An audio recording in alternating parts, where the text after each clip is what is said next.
Bem-vindos, gente! Estamos começando a gravação da nossa conversa de hoje, que é sobre autogestão usando sociocracia. Já comecei a falar algumas coisas, mas só vou continuar falando sobre o contexto atual de agora. Então, a expectativa de vida de uma empresa no S&P 500 diminuiu de 65 anos, de 1920 para 15 anos hoje. Então, a vida de uma empresa é bem menos hoje em dia. E tudo isso que está acontecendo também está conectado com o mundo que nós estamos vivendo, esse mundo VUCA, que muitas pessoas já ouviram falar. É um termo, um catchphrase, um termo bem popular nesse momento, mas mais que nunca faz sentido. Mais que nunca a gente está percebendo que estamos vivendo num mundo que tem bastante volatilidade, incerteza, complexidade e ambiguidade. Com o Covid, agora estamos sentindo isso na pele, mas sem Covid já era assim. Às vezes não parecia que era tão VUCA, mas é. Então, o que está acontecendo nesse momento? As empresas precisam pensar de como sobreviver esses momentos turbulentos. E Peter Drucker, que é uma pessoa bem conhecida na área de planejamento, ele tem uma frase que eu gosto muito: o grande perigo em tempos de turbulência não é a turbulência em si, mas agir com a lógica passada. E é isso mesmo, estamos percebendo que nesse momento não dá para agir com a lógica passada. O Covid está mostrando para nós que a gente tem que começar a pensar com uma lógica nova. E essa lógica nova, eu gosto de usar esse camaleão, porque nossas empresas têm que também ser como camaleões. Eles têm que ser mais resilientes, adaptáveis, dinâmicas, evolutivas e regenerativas. E a gente não consegue fazer isso usando uma velha lógica. Chegou a hora de usar uma nova lógica. Mas qual é essa nova lógica? Uma das novas lógicas que a gente pode usar é a autogestão, tá? Através da sociocracia, da holacracia, do S3. E quando eu falo sobre essa nova lógica, quando eu falo da autogestão, eu queria saber de vocês o que isso significa. Quando eu falo autogestão, o que você entende por autogestão? Qualquer pessoa pode falar. O que você entende por autogestão? O auto do que a própria pessoa fazer a sua gestão de acordo com as suas melhores habilidades, a sua melhor competência e que isso se encaixe melhor dentro do bem-estar geral da empresa. Ok. O que mais? Autogestão é não ficar esperando ordens. Ok. O que mais? Mais autonomia, né? Mais autonomia? Sim. Ok. Senso de responsabilidade. Uhum. Ok. São processos baseados em confiança, em ambiente de confiança. Ok. Tá tudo certo. Tudo isso tá certo. Então, agora, o que é autogestão quando a gente pensa em termos da sociocracia? É um conjunto de práticas e acordos definidos para criar uma estrutura organizacional. E através dessa estrutura organizacional, a gente procura melhorar o fluxo de trabalho e comunicação, dar autonomia para as pessoas, e a gente faz isso dando clareza sobre as expectativas das pessoas. Criamos esse ambiente para poder adaptar com rapidez as demandas emergentes. E também, nessa estrutura, a gente consegue cuidar das pessoas porque estamos cuidando dos processos. E também criamos um sistema de feedback rápido para que a gente consiga sempre estar fazendo uma melhoria contínua.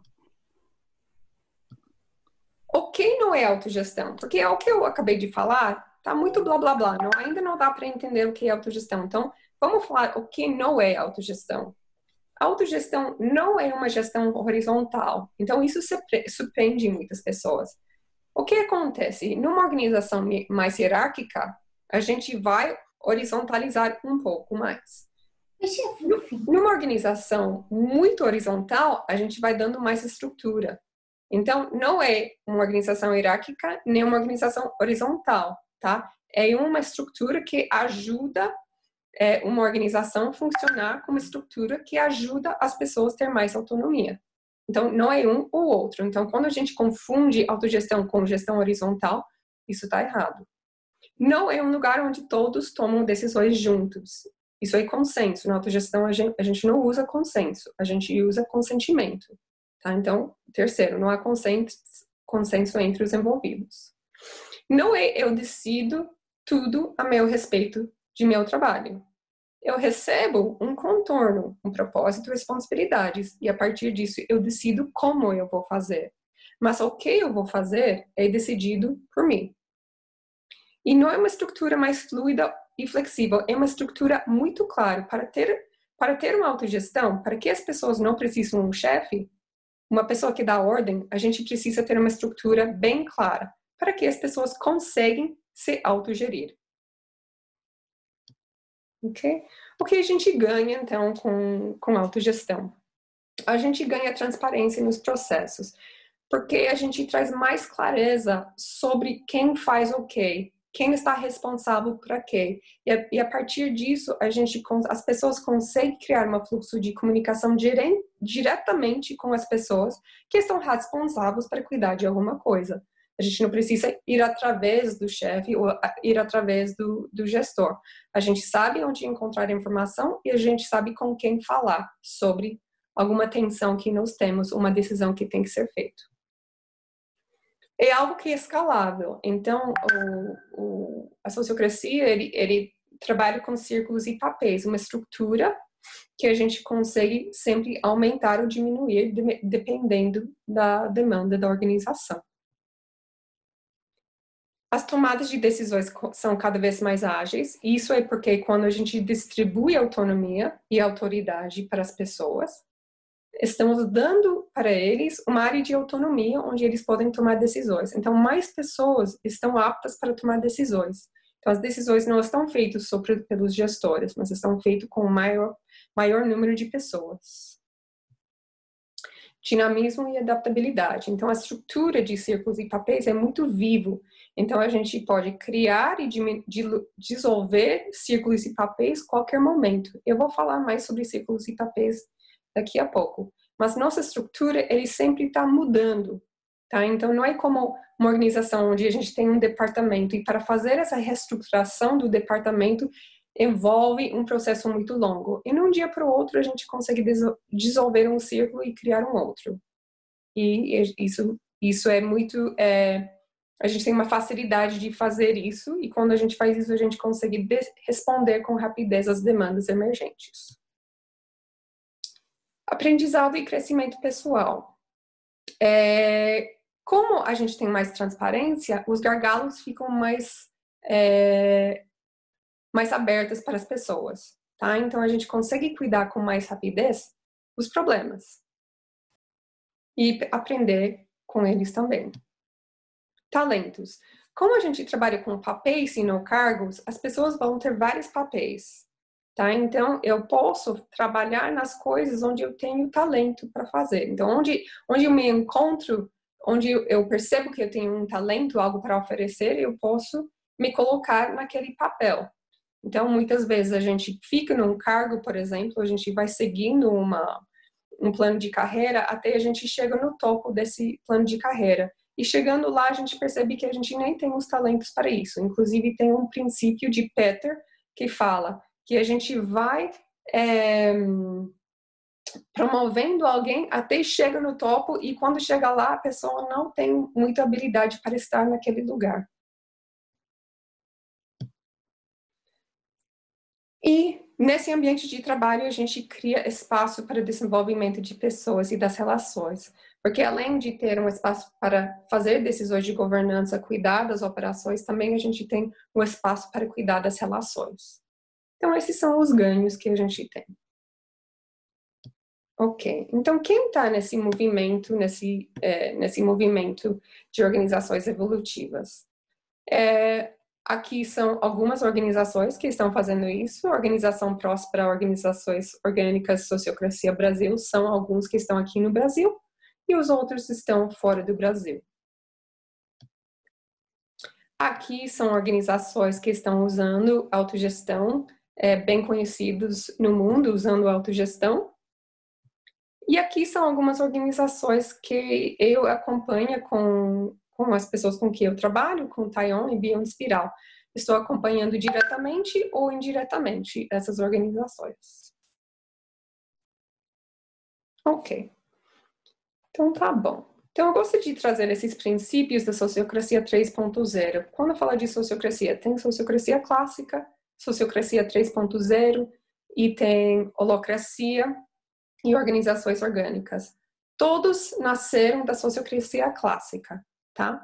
Sociocracia 3.0 é uma versão que trabalha com agilidade e eles trouxeram algumas mudanças que a gente gostou bastante aqui em Brasil. Então, hoje em dia, o que nós estamos usando mais em Brasil é sociocracia 3.0 e holocracia. E os princípios da sociocracia 3.0 são importantes para a gente entender por que nós fazemos, por que fazemos. Às vezes não entendemos porque a gente cria papéis, cria círculos, usa consentimento, toma decisões bons suficientes, mas quando a gente entende os princípios, ao praticar, começa a ficar mais claro o que nós estamos fazendo. Então, o princípio de empirismo. A ideia é que a gente olha para nossas organizações como laboratórios, onde a gente vai testando coisas, testando decisões, testando propostas e melhorando com a prática, para que a gente consiga abrir mais espaço para erro, que a gente consiga cuidar com tempo hábil e também para inovação. Eficácia é quando a gente dá valor para aquilo que vai nos levar mais próximo ao nosso propósito. Transparência, a gente abre todos os nossos documentos e se tem que fechar algum tipo de documento, a gente faz isso por consentimento. Então, a ideia é eventualmente chegar até e todos os salários estão abertos também. Isso, claro, é um processo para as organizações, mas isso, o mais transparência que nós temos, mais confiança que a gente tem dentro da organização. Melhoria contínua. Como a gente vai fazendo propostas que a gente vai testar, a gente vai ter uma data de avaliação para tudo que a gente faz, para que a gente consiga melhorar com a prática nossas decisões, sempre aprendendo com nossas decisões e melhorando. Responsabilidade. Como a gente trabalha com papéis, todas as pessoas vão energizar papéis, eles têm propósitos e responsabilidades, e eles têm que ser autorresponsáveis para atender não só o propósito dos seus papéis, mas do seu círculo. Equivalência. Quando a gente está tomando decisões, a gente usa um processo onde a gente, todas as pessoas que estão afetadas por aquela decisão vão ter um espaço de fala. E a gente cuida disso com os padrões decisórios que a gente usa. A gente usa rodadas para que todas as pessoas tenham seu espaço para fazer perguntas, para fazer reações e para trazer objeções. E consentimento. Na sociocracia, as decisões de governança, aqueles que vão afetar nossa estrutura, a gente toma usando um padrão que chama tomada de decisão por consentimento, e eu vou falar mais sobre isso daqui a pouco. Ok, gente. Somos todos terminações nervosas dos organismos que são nossas organizações, e isso é muito importante. Nessa nova lógica que nós estamos trazendo, é muito importante que a gente percebe que todas as pessoas da organização são importantes e percebem o seu ambiente de forma diferente que os outros. Eu posso sentir, eu posso perceber, eu posso pensar. Cada um está percebendo o ambiente do trabalho de forma diferente. Isso é numa organização sociocrática, tanto quanto uma organização hierárquica.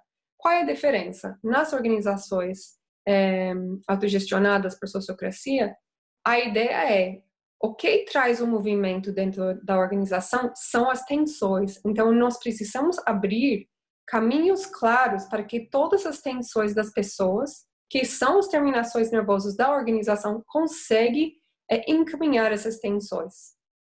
Porque é a partir disso a gente consegue criar e desenvolver nossa organização. E quando as pessoas estão sentindo seu ambiente, desculpa, eles sentem o ambiente através de tensões.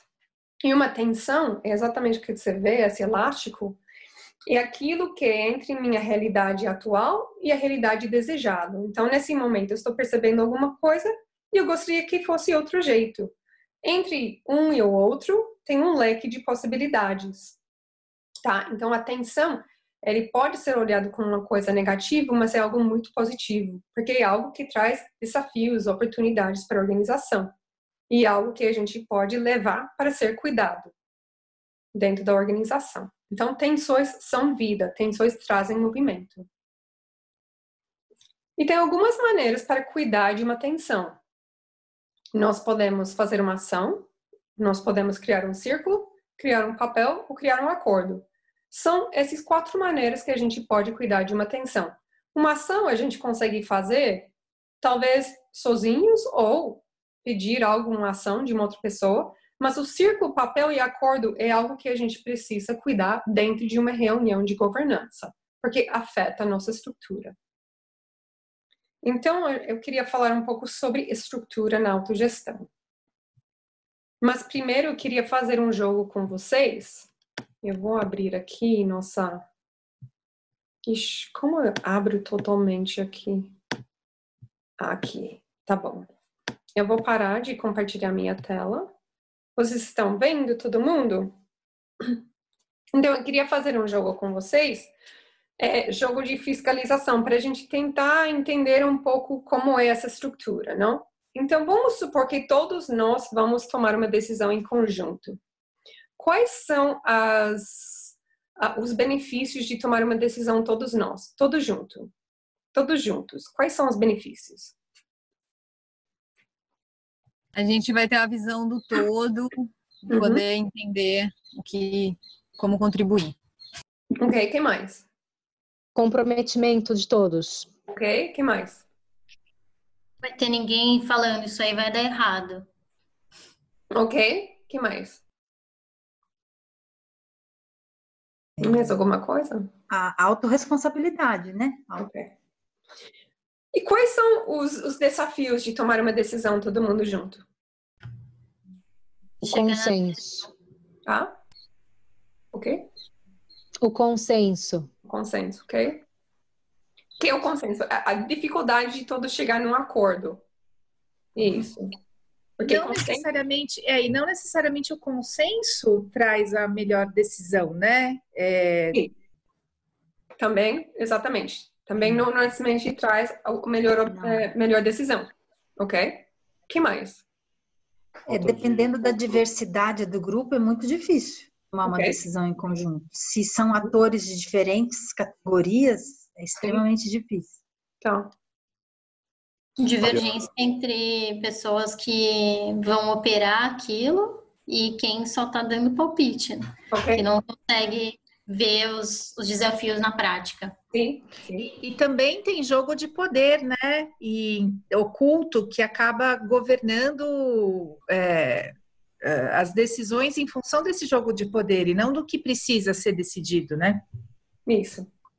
Legal. E é também quem está na arquibancada, quem está na arena. Uhum. E às vezes assim, a gente cansa que a gente tá, tudo bem, qualquer coisa, vai. Às vezes cansa tanto, não? Então, qualquer decisão que tá feita, tudo bem. Então, tudo bem. Então, a gente tem prós e cons. Então, tudo bem. Agora, imagina que a gente tem 3 gestoras nesse grupo. Vamos supor que Flor, Ana Carolina e Rodrigo são os gestores da organização. Tá? Quais são os benefícios deles tomar uma decisão em conjunto?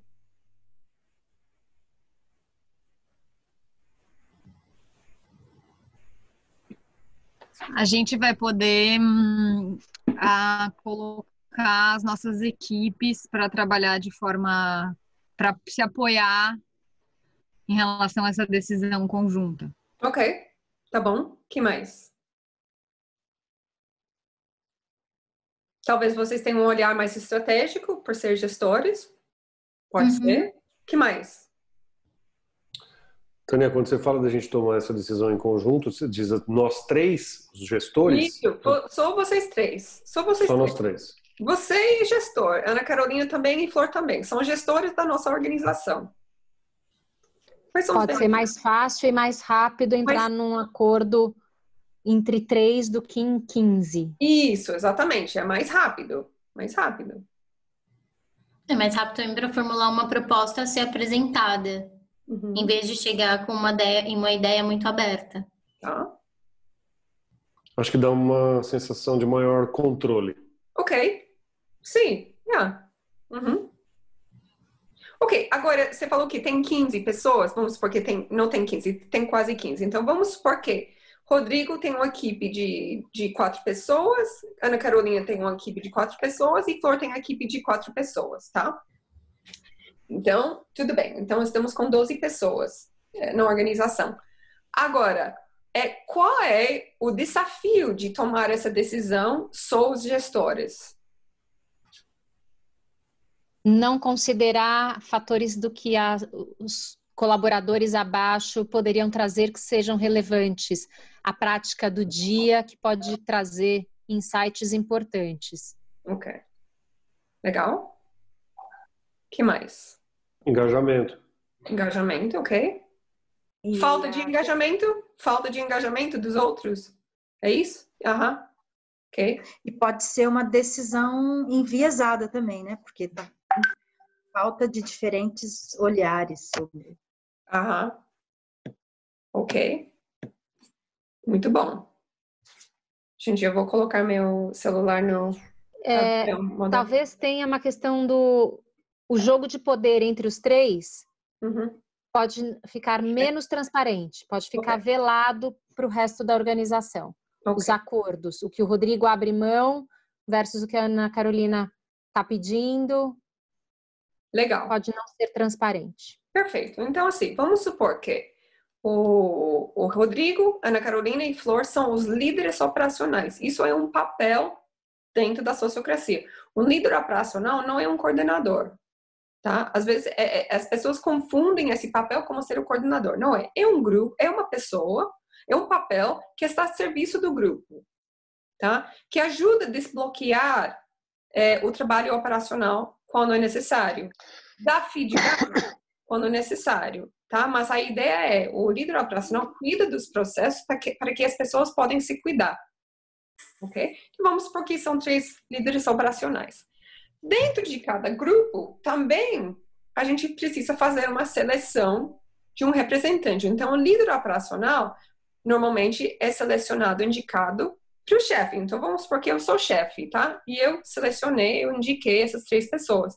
Mas dentro dos círculos deles, porque agora a gente vai tentar pensar em círculos, um círculo é um grupo de pessoas que trabalham juntos para realizar um propósito, tá? Dentro do círculo, o círculo seleciona um representante, tá? Então, vamos supor que no círculo do Rodrigo, seleciona Lilian. No círculo de Ana Carolina, seleciona Leo. E no círculo da Flor, seleciona Patrícia. Agora, quando a gente faz uma reunião na sociocracia, não vai ser os gestores, vão ser os elos duplos.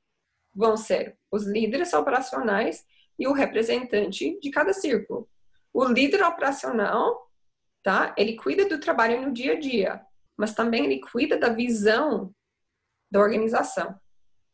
O representante não cuida do trabalho no dia a dia, cuida do seu próprio trabalho, mas na reunião, onde vai ter os elos duplos, cuida da visão do círculo em que você está. Então, Lilian, imagina ela representante do círculo de comunicação. Ela vai trazer para a reunião as propostas, as dificuldades, as tensões que o círculo não consegue cuidar. Então, numa reunião do círculo geral, a gente vai ter elos duplos. Quais são os benefícios, então, para a gente tomar decisões sobre a organização com 2 pessoas de cada círculo? No lugar de ter 3, agora a gente vai ter 6. 3 pessoas com uma visão do macro e 3 pessoas com visão do micro. Quais são os benefícios? Mais representatividade da opinião do grupo, engajamento, transparência. Uma super agilidade no processo de comunicação. Transparência, agilidade, velocidade na comunicação. E o fato de uma pessoa, desse representante, ter participado dessa reunião, meio que inclui o grupo todo, porque o grupo, mesmo não estando, ele se sente representado por alguém. Então, ele tem muito mais chance de aceitar e não boicotar uma decisão dessas, porque está incluindo todos os níveis de alguma maneira, né? Sim, sim. E quais são os desafios, gente? Sempre tem o bom e o ruim, não? Quais são os desafios? Cada um saber que papel eles estão desempenhando, assim, né? Tipo, não ter tem muita divisão, muita clareza dessa divisão de o que cada um está representando. Ok. Porque, no fim, tanto o representante como o líder operacional, eles estão sendo direcionados ao mesmo propósito, né? Mas como que vai ter divisão nos pontos que cada um está trazendo, e como que isso é cuidado no dia a dia e até mesmo nas ideias, né? Na reunião, quando está ali juntando todos os líderes operacionais e representantes. Tá bom. Dúvida, pode haver abuso do poder? Se eu sou a líder daquele círculo e o círculo me traz coisas e eu posso distorcer a fala de alguém? Você pode, mas o que acontece? Seu próprio círculo pode trazer uma tensão para você passar por uma variação e para ser removido também. Tá? Sempre tem caminhos para cuidar das tensões. Tá? Então tá bom, gente. Eu vou compartilhar a tela de novo. Eu queria fazer esse exercício porque fazendo isso a gente já começa a entrar em algumas das coisas para... O que aconteceu aqui? Ok. Para eu não precisar entrar tanto na parte da teoria, tá? Então, assim, a gente cria uma organização. Nossa organização está baseada em círculos e papéis. Então, lembra, a gente tinha 3 círculos. A gente tinha um de comunicação, talvez um de gestão, um de admin, tá? E dentro desses círculos, a gente tem papéis, tá? Um círculo, ele tem um propósito e ele tem responsabilidades. Também os papéis têm um propósito e responsabilidades. E dentro desse propósito e responsabilidades, os círculos e os papéis têm autonomia de decisão, tá? Então, o que a gente tenta fazer? Eu vou, talvez, mostrar um outro. O que a gente tenta fazer? No círculo geral, tá? Que é onde a gente tem os elos duplos de cada círculo, a gente define quais são os contornos desses círculos, o contorno de finanças, o contorno de projetos, o contorno de marketing. A gente define quais são os propósitos e as responsabilidades. E daí, quando o líder operacional e representante volta para essa reunião, eles vão definir quais são os papéis que eles vão criar para cuidar do trabalho. E daí os papéis vão decidir como eles vão fazer o trabalho. Tá? E é muito fácil a gente criar e dissolver círculos. Por isso são muito dinâmicos e imutáveis. Então, o tempo inteiro estamos percebendo é melhor dissolver o círculo de finanças porque a gente só precisa um papel para fazer isso. Então, se torna um papel. O marketing e venda está crescendo muito e a gente precisa criar subcírculos para cuidar de áreas diferentes. Então, marketing online, marketing, outro tipo de marketing. Tá? Então, é muito baseado nas tensões que estão emergindo, a gente vai criando papéis, criando círculos ou criando subcírculos. Tá? Cada vez tentando distribuir autonomia para as pontas, para que esse círculo geral não precisa ser o centro de tomada de decisão. Onde a gente quer que as decisões aconteçam são nos círculos e nos papéis. Então, isso soma uma outra visão. Esse círculo geral, ele cuida da visão mais ampla. Então, esse círculo é o círculo da organização. E o círculo da organização cuida do propósito da organização. Então, vai definir quais são os focos. Cuidando dos focos, daí esses subcírculos, definindo esses focos, esses círculos vão cuidar do trabalho. Tá? E o que é um papel? É quase o mesmo que um círculo, mas mais focado ainda. Então, voltando aqui. Esse círculo maior tem o propósito da organização. Esses círculos menores são círculos mais focados, que também têm propósitos que estão alinhados com o propósito da organização. E esses papéis aqui, tá, são mais focados ainda. e são energizados normalmente por pessoas, uma pessoa ou mais que uma pessoa, tá? E eles também têm propósitos que estão alinhados a esse círculo, que estão alinhados à organização. Então, um papel é um conjunto de responsabilidades e expectativas. Basicamente, um cargo é uma coleção de papéis. Então, às vezes as pessoas não entendem a diferença. Ah, mas é um cargo? Não, não é um cargo. É algo mais específico. Um papel tem um propósito e tem responsabilidades. Quando a gente define isso, a gente sabe o que a gente pode esperar desse papel, tá? Então, eu só queria mostrar. Vamos supor que a gente tem um cargo que chama Relações Públicas. Se a gente fosse pegar todas as atividades desse cargo e agrupasse as tarefas em comuns, a gente ia ver que, de verdade, essa pessoa que está no cargo de Relações Públicas tem vários papéis. E quando a gente entende os papéis, a gente tem mais clareza sobre o que a pessoa faz de fato. Sim, eu estou só participando de fazer um curso online. Peraí. Tá? Então, a ideia de papéis é trazer cada vez mais clareza sobre o que está sendo feito dentro da organização.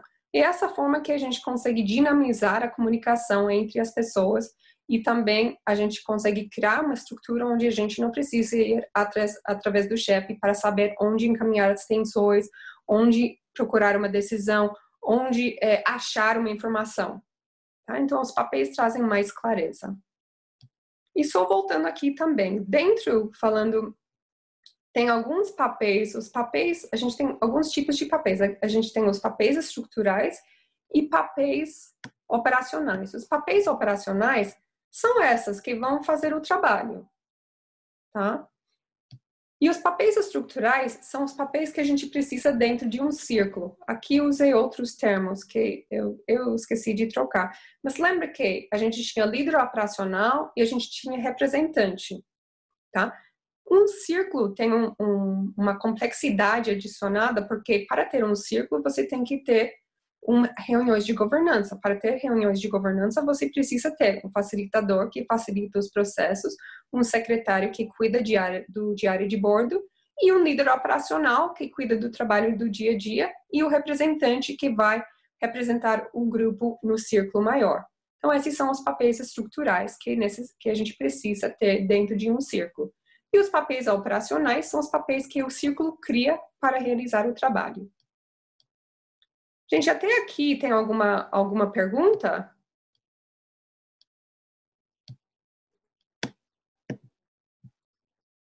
Não? Então tá bom.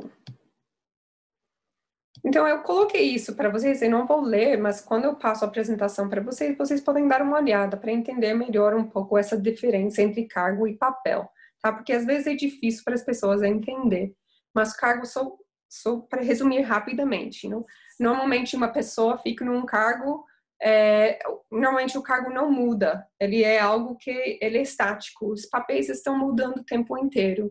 E um cargo normalmente é grande, tem várias coisas que estão dentro de um cargo e às vezes não está tão claro o que são todas essas coisas que estão sendo feitas para essa pessoa que está dentro do cargo. E num papel são bem pequenos, específicos e focados, tá? E estão sempre mudando.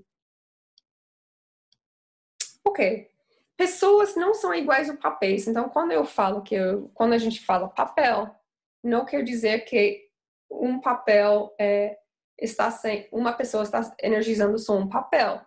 Lembra, a gente está olhando para os papéis como coisas pequenas, coisas mais focadas. Então, quando a gente faz parte de uma organização, uma grande diferença é que nós estamos energizando vários papéis.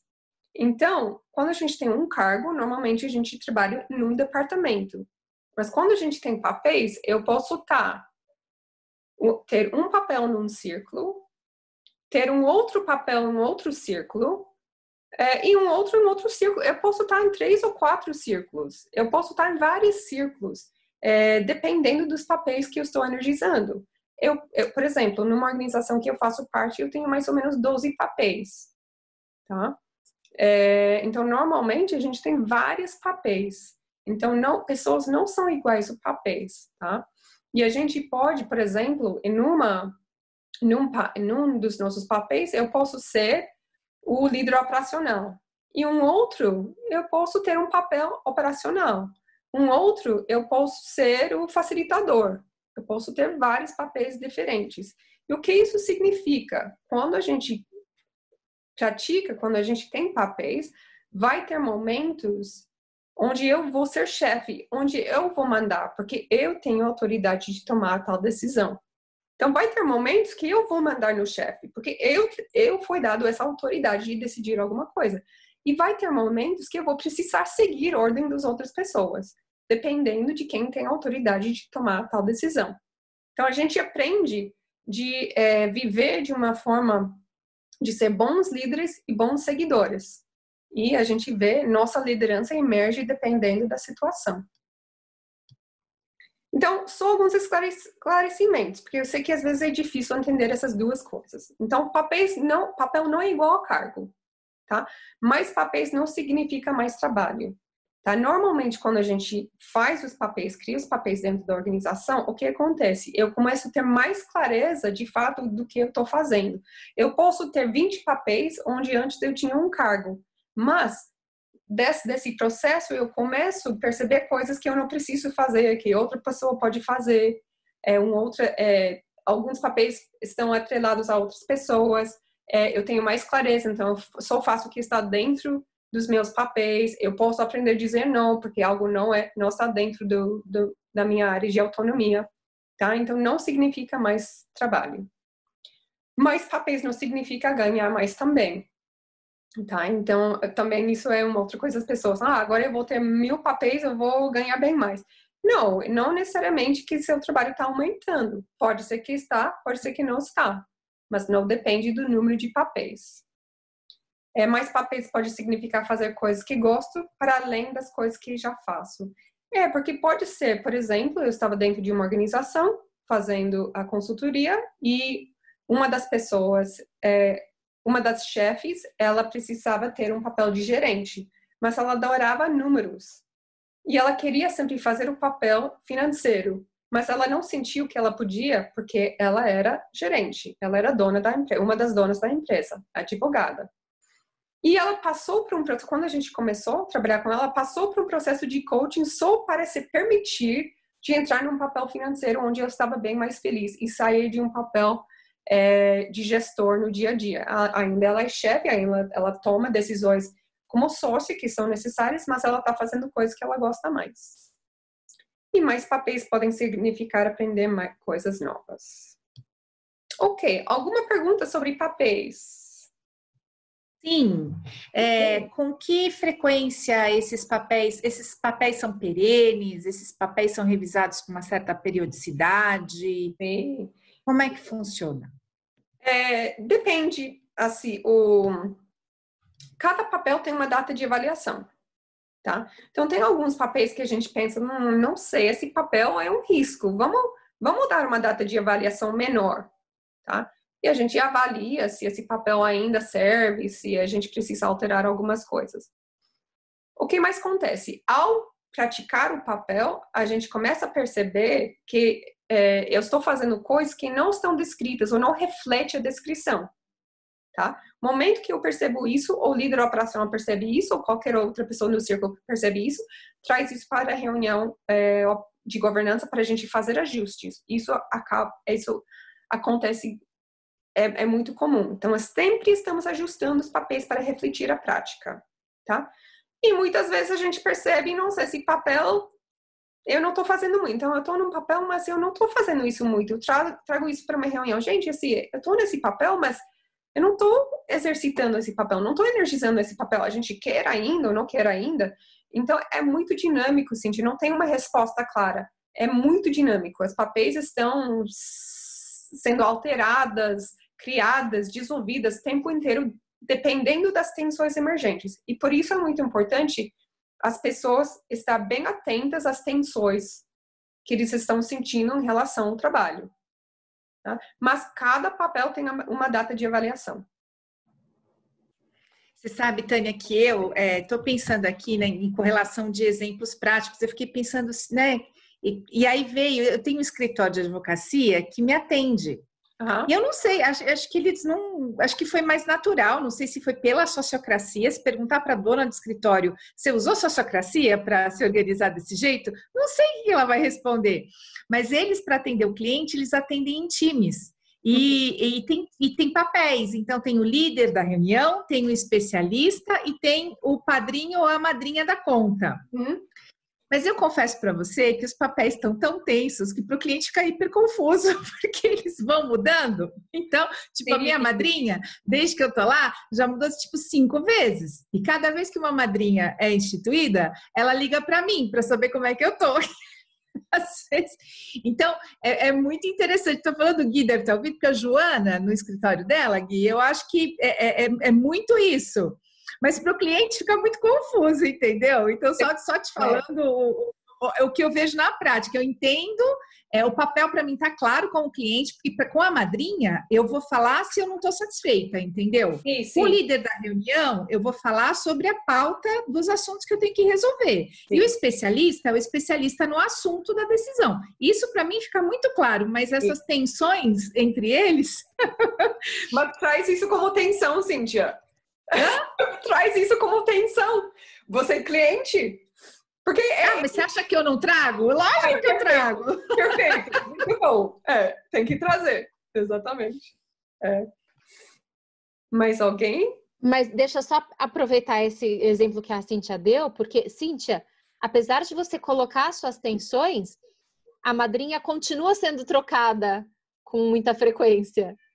E você, sendo a cliente que fica trocando de madrinha o tempo todo, você sente uma perda de elo aqui, né? Assim, quem exatamente. A minha questão era a perda de elo e como mudava demais os papéis e também as pessoas, nesse caso o escritório tinha essa questão de mudar as pessoas também, né? Eu sentia que o meu negócio não era visto como um todo, eu perdia referência, sabe, de atendimento. Então, toda vez eu tinha que explicar de novo, contextualizar de novo, falar de novo da minha empresa. Então, só trazendo um exemplo real para vocês verem, né? Nem sei se foi de sociocracia, mas eu sei que é uma organização que fez o atendimento do cliente com papéis diferentes, né? Porque assim, na sociocracia, isso vai ser... se você levantasse essa tensão, ele vai ser cuidado, não? Então, vai ter uma maneira de... Porque, assim, é isso, assim, você está trazendo uma tensão que você não está sentindo bem cuidado, porque a pessoa não tem a visão do todo. Então, tem que ver um jeito de... Ou essa pessoa combina para ver com as outras pessoas tudo que foi feito e chega com mais conhecimento, não sei, mas teria que ter um jeito de atender sua tensão. Então, não sei se eles trabalham com tensões, mas... eu vou indicar a sua consultoria para conhecer o escritório. Sim, seria bom. Mais alguém, gente? Tânia, eu tenho uma pergunta.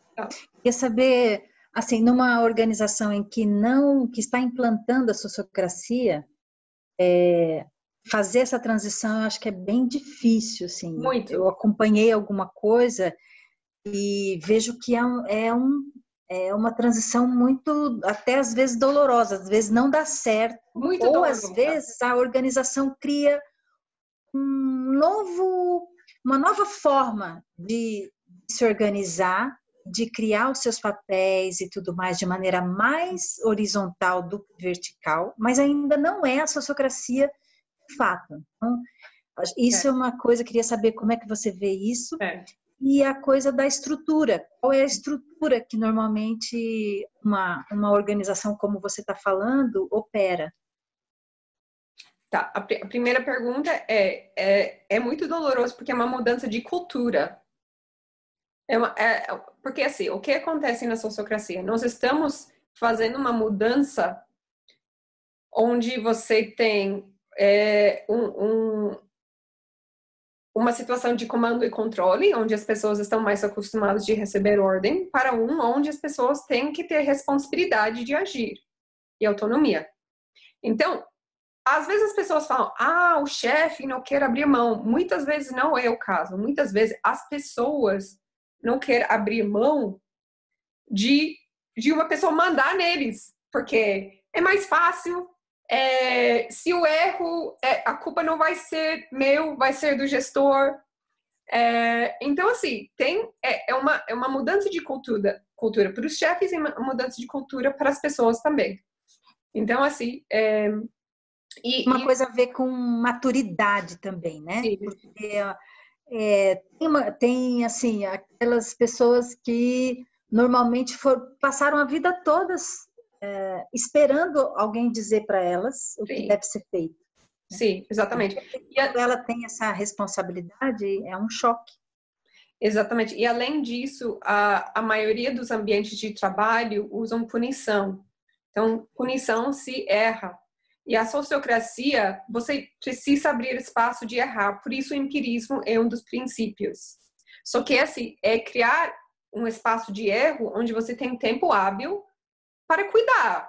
Então, assim, vamos errar, tudo bem, mas assim, não vai ser um erro enorme que a gente não vai conseguir fazer ajustes em tempo hábil, não? Então, assim, isso é um primeiro passo, assim, de começar a abrir para isso. Gente, vamos criar um ambiente que a gente pode errar, que a gente não vai culpar as pessoas, que tem que começar a tomar mais responsabilidade. Então, precisamos, uma coisa que a gente usa bastante nesse processo é o modo cuidar, onde a gente abre muitos espaços para as pessoas poderem falar como é isso, como isso afeta as pessoas emocionalmente. Quais são os medos que as pessoas têm? Então, trabalhamos bastante isso. Além disso, quando você cria estrutura, essa estrutura em si, ele vai abrindo para essas possibilidades, mas ele tem que ser acompanhado por um modo relacional, onde cuida das pessoas, onde a gente abre espaço para poder falar sobre isso. Vai a sua segunda pergunta, eu não entendi totalmente, você falou da estrutura. Assim, qual que é a estrutura que está por trás para organizar, digamos, a visão do todo sobre isso? Não tem assim, ok. Primeiro, você tem que fazer um levantamento das tensões da organização e as dores. E a partir disso, precisa criar experimentos, tá? Então, vamos supor, porque eu sou muito ousada. Eu entro em uma organização e eu faço toda a mudança uma vez. E as pessoas, assim, não aguentam, é muito difícil. Então, eu estou parando de fazer isso. Então, assim, você tem que começar num lugar pequeno, ver onde você pode fazer seu experimento, seja num círculo de marketing ou seja num círculo geral. Se a dor e nossas reuniões são muito longas, começa a fazer reuniões operacionais com facilitador, trazendo um padrão que ajuda. Se a questão falta fluxo de comunicação, cria os elos duplos. Tá? Então, você vai fazendo pequenos experimentos para atender aquela dor. E aos poucos você vai criando estrutura. É a partir das tensões que você trabalha. Por isso as tensões são muito importantes. Não dá para a gente chegar e falar, tá, gente, vamos implementar tudo. Você vai acabar com a empresa. Não aguenta. Como você falou, não aguenta mesmo. Então é aos poucos. Posso voltar, gente, para... Tá. Eu só queria fazer um comentário que eu acho que muitas vezes você também não precisa chegar nessa meta de implantar a sociocracia. Você pode... pequenas mudanças já significam muito, né? Pequenas mudanças de comportamento, de cultura, ou mesmo trazer esse mindset colaborativo da autorresponsabilidade. Eu mesmo já implemento elementinhos da sociocracia em cada projeto, em cada organização. Mas implementá-la como um todo, ter essa meta, realmente é uma missão, assim, né? E precisa de profissionais bem qualificados para conduzir.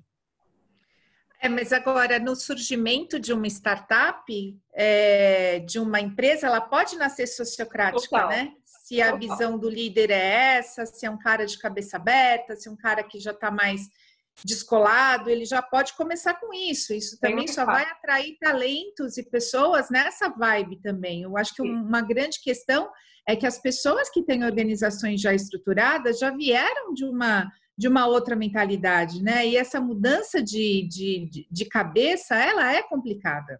Sim, total. Assim, implementar uma organização que está começando do zero e um que já está fazendo a transição totalmente diferente.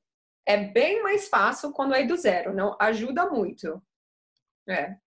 Deixa eu só falar um insight que veio aqui, depois você pode responder em outro momento que for mais adequado. A gente falou uma questão de tem que ser maduro para você lidar com ser autogerível, né? Ter uma autogestão. Mas eu vejo que tem as gerações mais novas chegam com vontade de fazer mais por si só. Uhum. Pelo seu potencial, pela capacidade de criatividade. E eu vejo muitas desses grupos bacanas que têm surgido, que têm se dado muito bem, seguindo ou não os conceitos de sociocracia, de autogestão, é muito pela... Eu sinto que eu sou dono daquilo, eu sinto que eu posso fazer super bem, eu vou conversar com determinadas pessoas, mesmo eu sendo muito novo, mesmo sendo de uma geração que não tenha tanta maturidade profissional, consegue se dar muito bem nesses caminhos. E muito do que a Cíntia traz de uma startup que está começando agora, a gente vê gerações muito novas conseguindo seguir esse caminho. Sim. Mas você está fazendo um comentário, você não está fazendo uma pergunta. Eu queria fazer a relação de maturidade versus essas gerações, se a minha correlação está correta ou se tem algum risco falar, não, essa geração que chega, ela já chega com outros vieses e eles têm que ser adequados. Não, legal. Ok, agora eu entendi.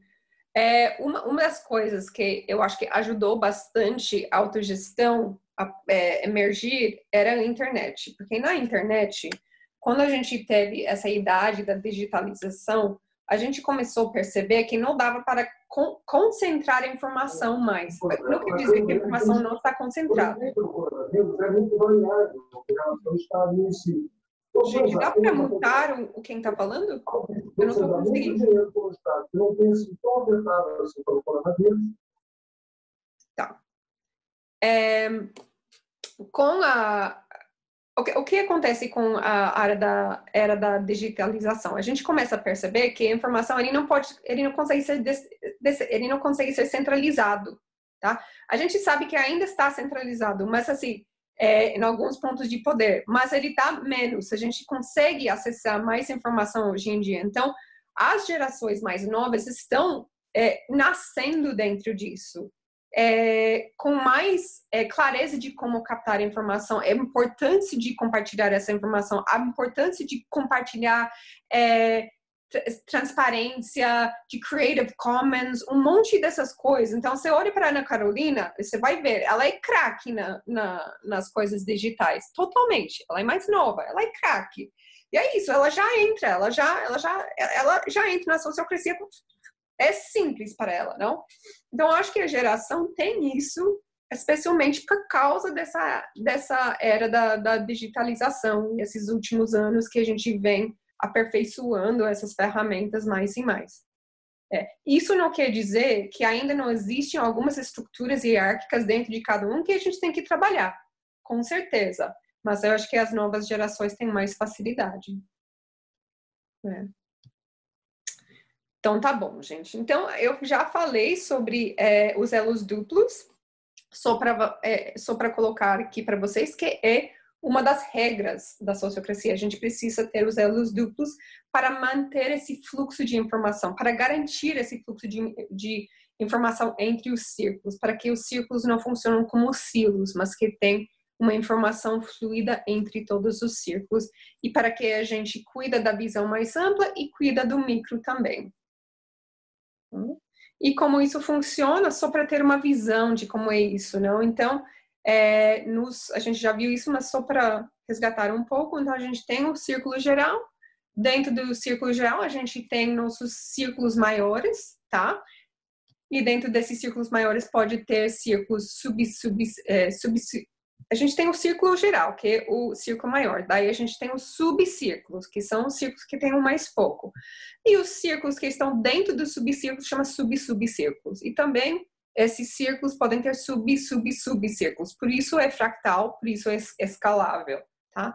E cada vez que tem um círculo, a gente tem os 4 papéis estruturais, tá? Então, vamos supor que esses círculos aqui, eles têm os 4 papéis, eles têm o líder operacional e representante, aqui também, e eles vão participar numa reunião geral do projeto 1, junto com o líder operacional e representante desse círculo, para cuidar de questões que afetam todos os círculos dentro daqui. Então, eles vão cuidar da visão mais ampla de projeto 1. Agora, quando vamos cuidar da visão da organização, vai ser os elos duplos de cada subcírculo. Ok? Qual que é uma... isso... Gente... Tânia, eu fiquei com uma dúvida. Sim, qual é? Os subcírculos também têm o seu líder operacional e o seu representante? Tem. Por isso, um círculo é complexidade. A gente só cria um círculo quando a gente tem papéis suficientes, tá? Para formar aquele círculo e quando aqueles papéis precisam tomar decisões de governança, tá? Porque quando a gente cria um círculo, isso significa que a gente tem reuniões de governança. Sim. Então, no caso dos subcírculos de um círculo, os líderes operacionais e representantes seriam uma instância? Não sei o que você quer dizer com isso. Quando você fala de subcírculo, por exemplo, você tem um subcírculo, aqui não, tem o prato e tem os tomates aqui, né? Tá. Aí olha dentro do tomate, tem as sementinhas do tomate. Se cada uma dessas sementinhas do tomate é um subcírculo, não, é um subcírculo, né? Não, o projeto é um subcírculo. Essas aqui são subcírculos, isso. Então, o subcírculo, que é uma sementinha aí do projeto 1, eles têm, cada um deles, cada uma das sementinhas aí é um círculo, um subcírculo, tem um líder operacional e um representante, certo? E um secretário e um facilitador. Perfeito. Da mesma maneira como entre os subcírculos, aí o branquinho e o verdinho, né, do geral, eles são uma instância, ou seja, eles têm uma conversa entre eles, certo? Isso. Da mesma maneira, os líderes operacionais e representantes de cada um dos subcírculos têm uma instância que é dentro do subcírculo? Isso, exatamente. Dentro do projeto 1, uma vez por mês, vai ter uma reunião dos líderes operacionais e dos representantes de todos os círculos de projeto 1. Ok. Que vão cuidar de questões da visão mais ampla de projeto 1. Que vão cuidar de questões que esses subcírculos não conseguiram cuidar sozinhos. Ótimo, obrigado. Tá? E aproveitando, mais uma pergunta. Pode ter pessoas na organização sem esses papéis de governança, só tendo cargos? Não tipo deveria. Assim, todo mundo tem... Eu acho que o que é importante, Cíntia, você já tem papéis, mesmo que você tenha um cargo. Só que não está explicitado quais são os papéis que você tem. Então, o que você faria dentro de uma organização? Vamos supor que a gente fosse trabalhar no COSE. A gente vai pegar todas as tarefas que cada pessoa faz. E a gente vai começar a agrupar para ver que é semelhante. A gente vai ver quais são todos os papéis. Então, dentro do seu cargo, para trazer mais clareza. Agora, você quer manter seu cargo por seu cartão, para se apresentar, porque faz mais... traz mais clareza para o mundo fora, ok. Para CLT, você quer manter o cargo, tudo bem, porque assim, tem essas questões ainda que estamos trabalhando. Tem, sim. Tá? Tem, sim. Mas é isso, para isso você pode manter. Agora, no trabalho, no dia a dia, para tomar as decisões, para fazer as reuniões, para acompanhar o trabalho, fica bem mais fácil quando você tem os papéis. Ô, Tânia, quando a gente fala dos papéis de um cargo, é quase como se fosse o job description, né? O job são vários job descriptions, porque você tem vários papéis dentro de um cargo. Não é só um papel. Exato. Isso. Perfeito. Exatamente. Tá? E cada papel tem um propósito e responsabilidades. Exato. Então tá bom, gente. Isso é uma organização, Blinkist, que usa autogestão. E eles começaram com 4 papéis. Tá? Daí conteúdo e tecnologia se tornaram círculos e adicionaram papéis dentro desses círculos. E daí o design de produto foi incorporado em tecnologia, mais papéis emergiram. Daí, marketing expandiu num círculo e foi criado alguns papéis. E depois se tornou página 19 e saiu alguns papéis e entrou outros. E daí, Organization e RH mergiu para se tornar Organizational Excellence Circle. E o círculo de tecnologia foi renomeado Produto e foi criado um subcírculo. Conteúdo foi para Produto. Daí foi criado um círculo de crescimento. Página 19 foi para lá e alguns papéis de marketing. E voilà, essa é a organização hoje. Então, isso é como funciona, gente, uma organização sociocrática. Ele vai se moldando o tempo inteiro baseado nas tensões emergentes e as necessidades. Só para ter uma noção do dinamismo. Claro que isso não acontece de um dia para o outro, tá? Isso leva um tempo, mas a ideia é que ele vai sempre mudando e se moldando. Ok, gente, mais alguma coisa que eu queria trazer? A gente falou sobre estrutura, agora eu vou falar sobre reuniões. Dentro da sociocracia, a gente tem 3 modos de reuniões. A gente tem uma reunião operacional, que cuida do trabalho, uma reunião de governança, que cuida da estrutura, e uma reunião que cuida das relações, quando necessário. Tá? E em cada modo, a gente tem padrões que a gente usa. Padrões são coisas que são passo a passo, tá? Tem um passo a passo claro que a gente pode seguir. Então, na reunião de governança, a gente toma decisões usando consentimento, a gente seleciona pessoas para os papéis, fazemos avaliação de acordos e criamos acordos. No operacional, a gente faz atualizações, dá feedback, sincronizar e remover bloqueios de trabalho. E no modo relacional, a gente cuida das relações usando vários diferentes processos. Ok? Agora, no governança, eu queria falar um pouco sobre tomada de decisão por consentimento, porque é um dos princípios e é algo que é muito diferente. É a coração da sociocracia, uma coisa que traz um diferencial na forma que as decisões estão tomadas. Então, quando a gente tem uma proposta para trazer para o círculo, a gente usa um passo a passo. Isso é muito importante, porque quando a gente tem um grupo para tomar uma decisão, se a gente não tem um processo, fica mais difícil incorporar, ouvir e mover juntos como um grupo para chegar numa decisão que atende o grupo, uma decisão boa o suficiente.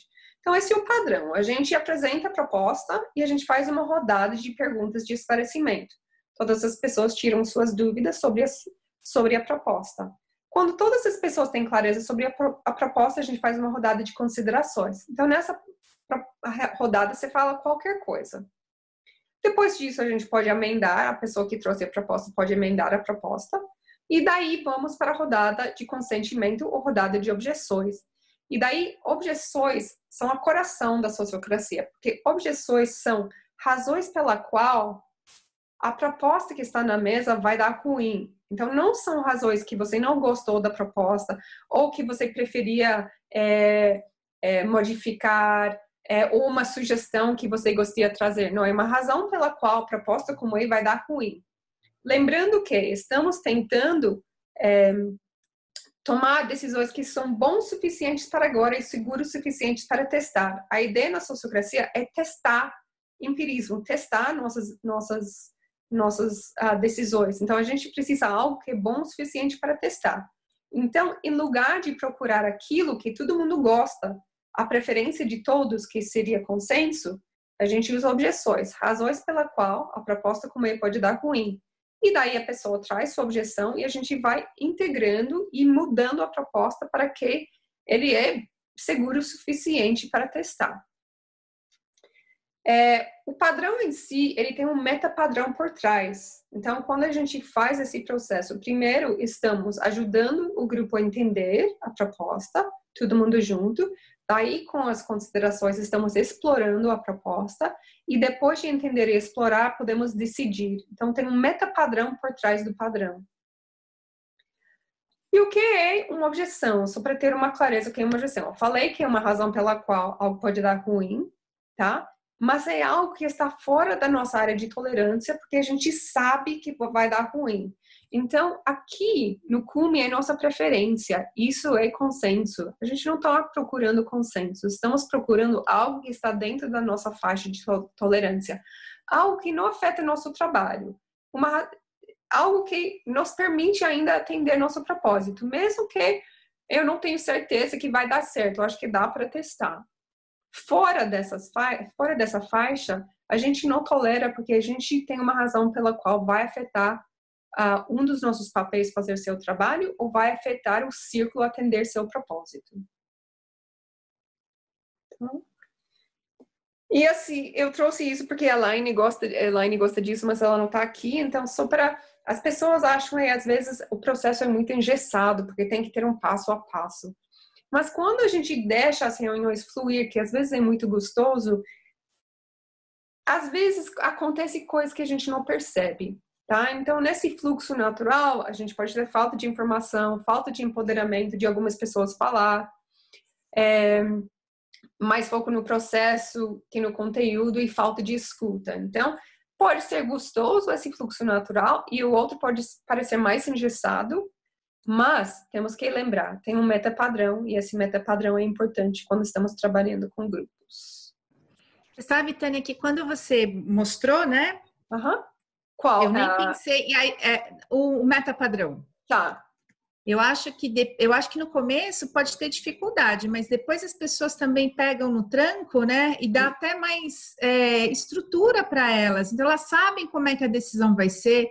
Ou quando elas entram na reunião, elas sabem que elas vão ter que entender primeiro, elas vão se qualificar para fazer as objeções também, né? Eu acho que também dá uma segurança no processo também, sabe? Do tipo, total. Eu sei que essa decisão tem que ser tomada e que a gente vai discutir isso com profundidade.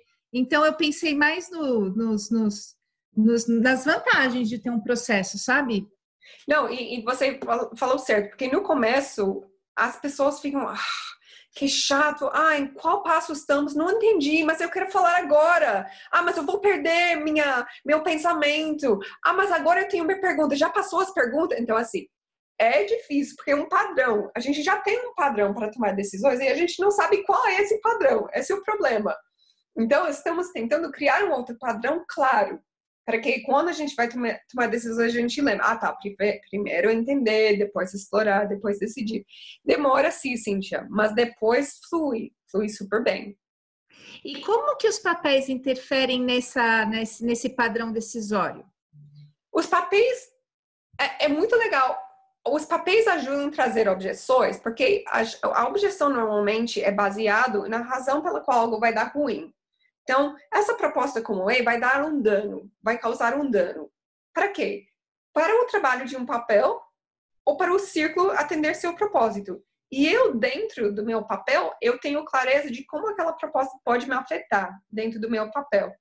Então, os papéis, as pessoas trazem objeções, normalmente falando como afeta seu trabalho ou como pode afetar o trabalho do círculo.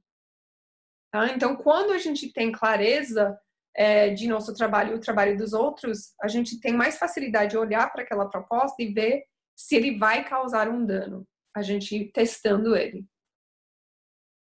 Tá?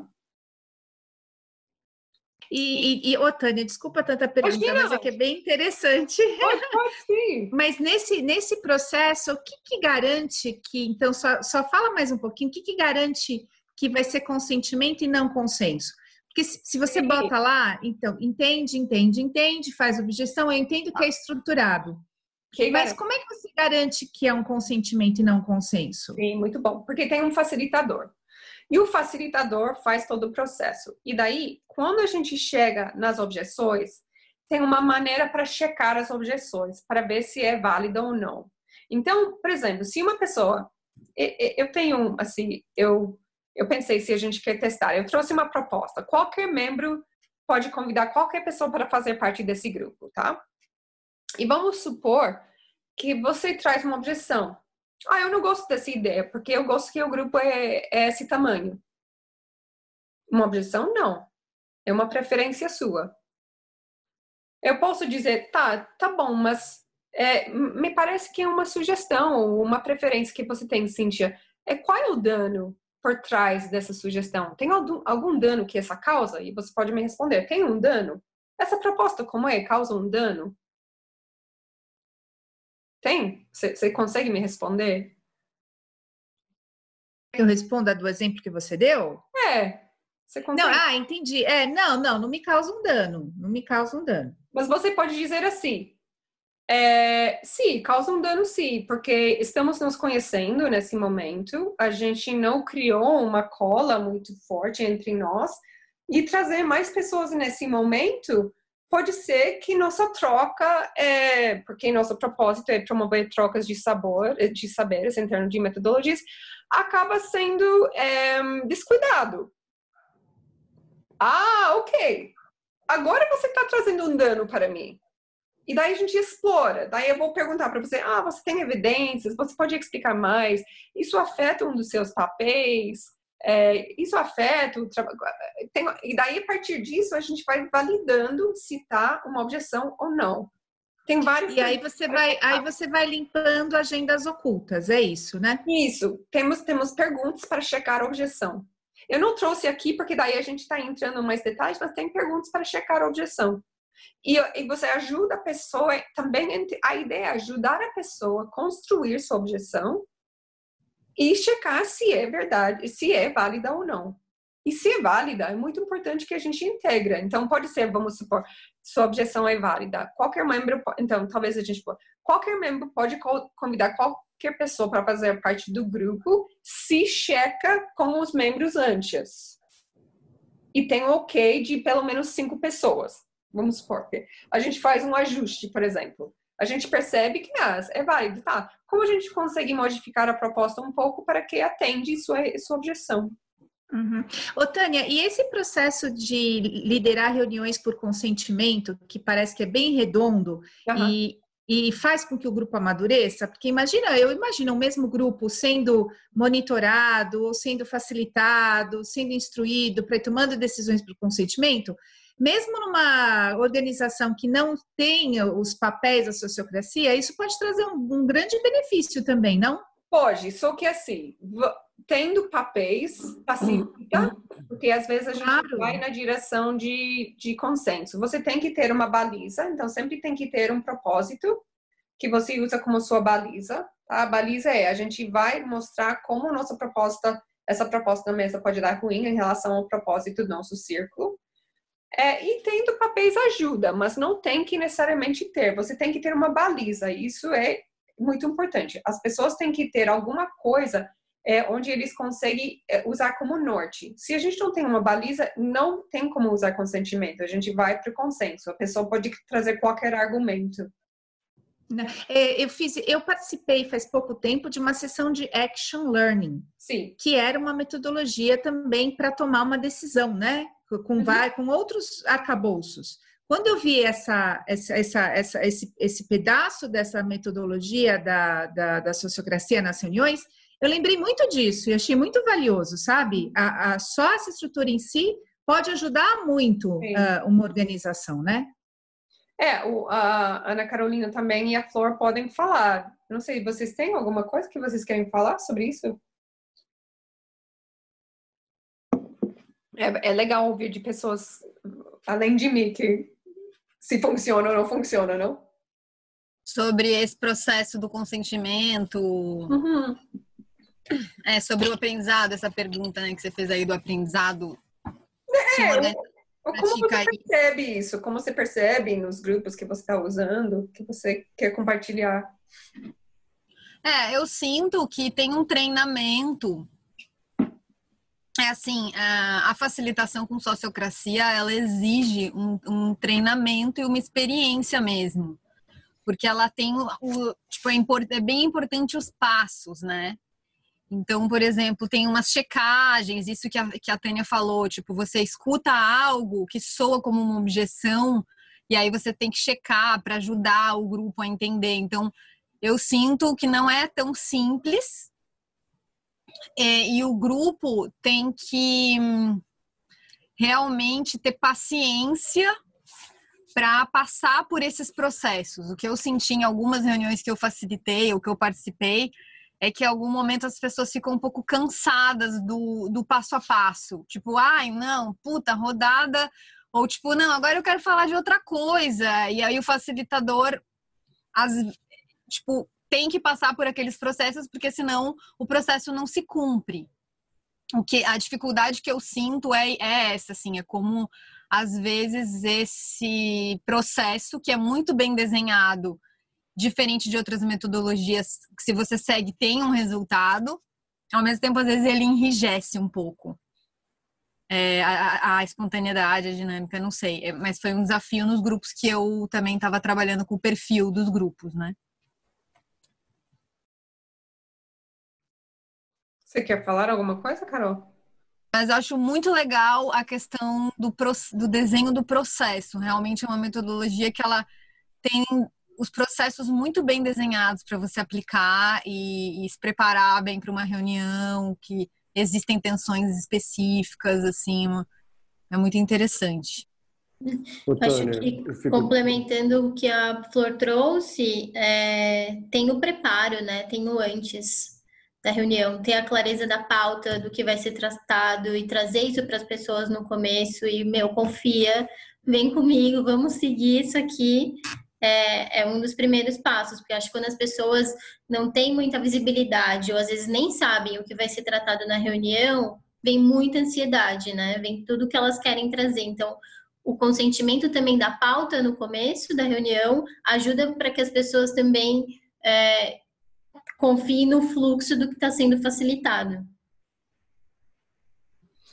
Tânia, você falou de duas coisas. Sim. Você falou de duas coisas que eu achei interessantes, que assim, uma é que você falou que todo modelo ele acontece a partir das tensões, né? Ou seja, são tensões que não estão sendo abrigadas, né, acolhidas pelo modelo que está sendo usado até aquele momento.